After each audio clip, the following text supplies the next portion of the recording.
Carl. Every time I read out loud my writing to them, they like it. Every time.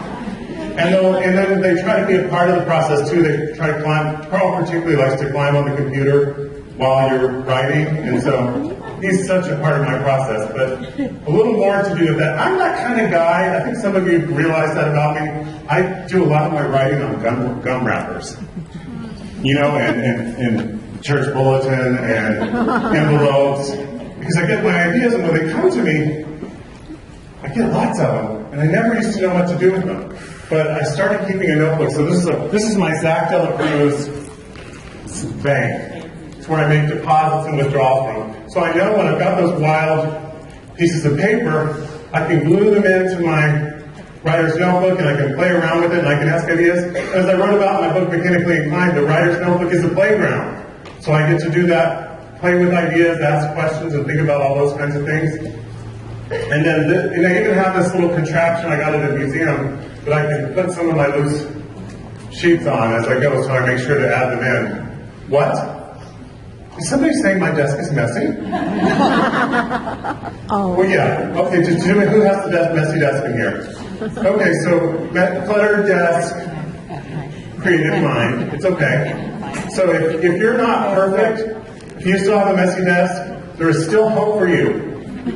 You can still be a writer. You don't have to be perfect to be a writer. But what do I do? Well, one of the things I was really strong at as a writer, the first feedbacks that I got, was that I could create these characters that were really interesting. But I was told my plots needed work.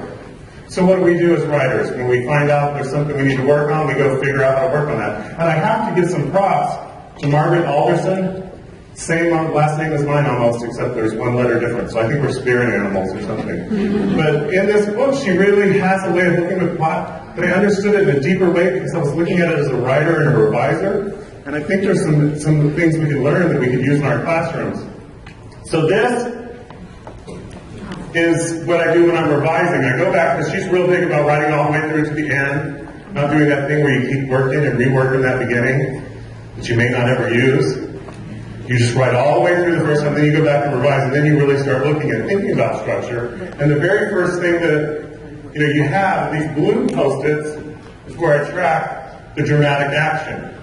Where the conflict is, where the obstacles are, push it back. Because if you don't have conflict, then the characters don't change, and the story's not interesting. And then the pink on the bottom, making sure because those are basically every scene for me, and a lot of times scenes end up being chapters for me. Then there's character changes go on the pink, because characters have to change.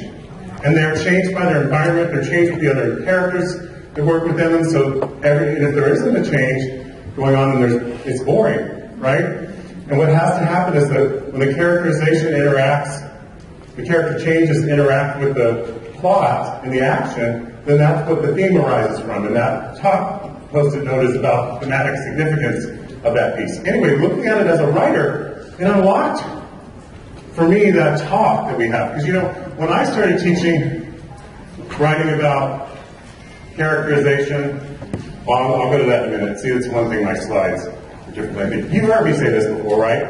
When I'm talking